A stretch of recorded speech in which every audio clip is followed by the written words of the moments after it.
Kita melakukan rapat koordinasi tentang penyelenggaraan haji tahun ini ya. Intinya Pak Menseknek dengan Dewan Pengawas kita, Pak Dasko dan Pak Muhajir ya, selaku advisor kita nanti ini rapat koordinasi sampai di mana persiapan pelaksanaan haji kita tahun akan datang ini. Dan kami melaporkan bahwa BPH, Badan Penyelenggara Haji dan Kementerian Agama sedang mempersiapkan segala sesuatunya. Antara lain kita sudah melakukan seleksi calon jamaah haji ya, karena siapa yang istita'ah, siapa yang enggak istita'ah, siapa yang sakit, siapa yang meninggal, dan itu sudah 80%. Dan dalam waktu mungkin awal Januari ini sudah selesai siapa nanti akan jadi calon jemaah haji secara resmi. Kemudian juga sudah dilakukan tes siapa nanti akan menjadi petugas haji. Tentu yang betul-betul profesional artinya dia memiliki kemampuan untuk membimbing, tapi juga kemampuan fisiknya, bukan pengurus yang mau diurus gitu kan. Dan kita tidak ingin seperti tahun-tahun yang lalu ada catatan-catatan yang dikeluhkan bahwa pembimbing haji itu malah justru dibantu oleh jamaahnya. Ini enggak, kita akan sebaliknya. Pokoknya pembimbing pendamping itu betul-betul harus berbakti untuk menyelamatkan calon jamaah hajinya dari berbagai macam masalah. Kemudian juga kita membicarakan banyak hal, kira-kira apa yang bisa membuat jamaah haji nanti kita ini lebih nyaman, lebih tenang.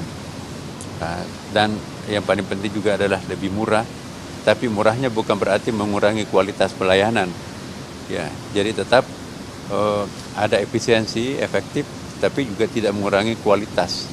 Misalnya pesawatnya, jangan-jangan kita mencari murah tetapi malah justru pesawat tua, jadi itu di warning juga buat kita. Kemudian di samping itu juga kita berbicara tentang kemungkinan apakah jamaah haji nanti dimungkinkan bisa lebih pendek daripada sebelum-sebelumnya, karena kan satu hari itu kan kosnya sama dengan berapa ya. Nah, tapi ini menyangkut masalah Saudi Arabia juga. Tidak bisa kita memutuskan sepihak hal-hal yang berkaitan dengan Saudi Arabia, itu kewenangannya Saudi Arabia, tapi hal-hal yang berkaitan dengan dalam negeri itu kewenangan kita. Nah, Bapak Presiden sesuai dengan arahan melalui Pak Dasko ingin bahwa jamaah haji kali ini lebih baik, lebih efisien, lebih tertib daripada tahun-tahun sebelumnya. Maka itu kami selaku Menteri Agama diminta sebagai apa istilahnya tadi Romo ya, penanggung jawab ya. Kemudian BPH itu adalah lebih berbicara kepada hal yang sifatnya teknis, dan insya Allah ke depan kalau ini bagus akan dijadikan semacam model ya untuk pelaksanaan haji akan datang.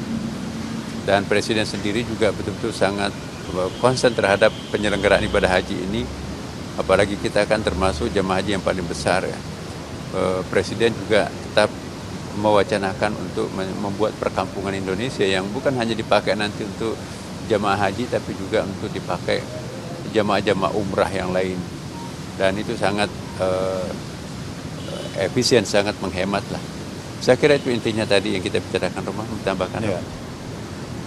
Ya, itu kita menunggu rapat DPR nanti tanggal 30 Desember. Insya Allah kan DPR kita sedang reses sekarang ini kan. Walaupun sebetulnya masih dalam keadaan reses, tapi ini karena ada kepentingan sangat urgent, maka beliau, Komisi 8 itu menyiapkan waktu untuk kita rapat nanti pada tanggal 30 Desember. Ya. Pemerintah mengusulkan berapa, Prof, BP-nya? Kenapa? Oh, belum, itu nanti kita bicarakan setelah musim haji ini. Tapi tahun ini kita masih reguler, masih seperti biasa ya.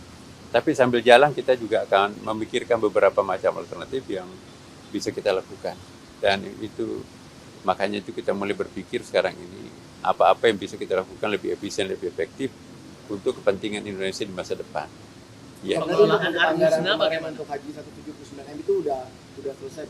Apa itu? Yang untuk anggaran hajinya, Pak, yang kemarin di DPR itu berarti udah aman semuanya, Pak. Nggak ada Ya. masalah lagi. Jadi ini kita akan menunggu finalnya. Nanti kami umumkan setelah kita bicara dengan DPR, karena itu kan kewenangan bersama kita kan Pak dengan DPR. Untuk puncak haji pengelolaannya bagaimana? Karena kan di periode sebelumnya, di periode haji sebelumnya itu sempat dikritik juga oleh DPR untuk armusna selama proses puncak haji itu. Apakah ini juga jadi concern dalam rapat tadi? Iya, concern kita itu. Jadi Armina itu misalnya Arafah, kemudian juga Musdalifah, Mina, itu semuanya kita akan bicarakan.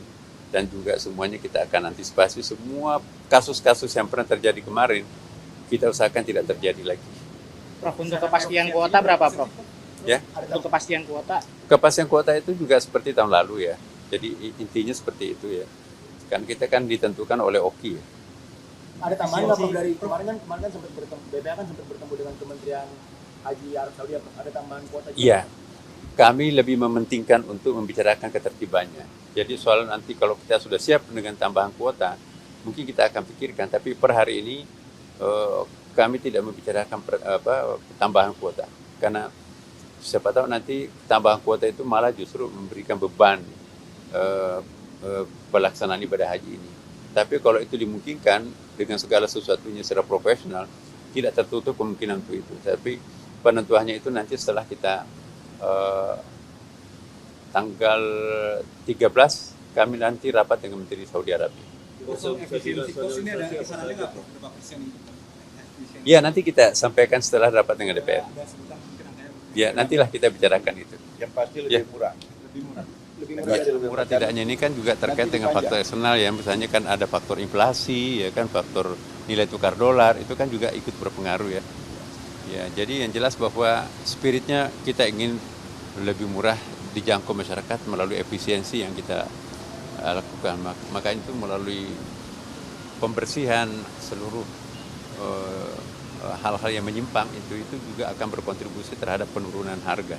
Oke, saya kira cukup. Manfaat dari yang BPK itu juga akan ditambahin lagi berarti Prof, berapa persen dari jamaah dan dari nilai manfaat yang di BPK itu?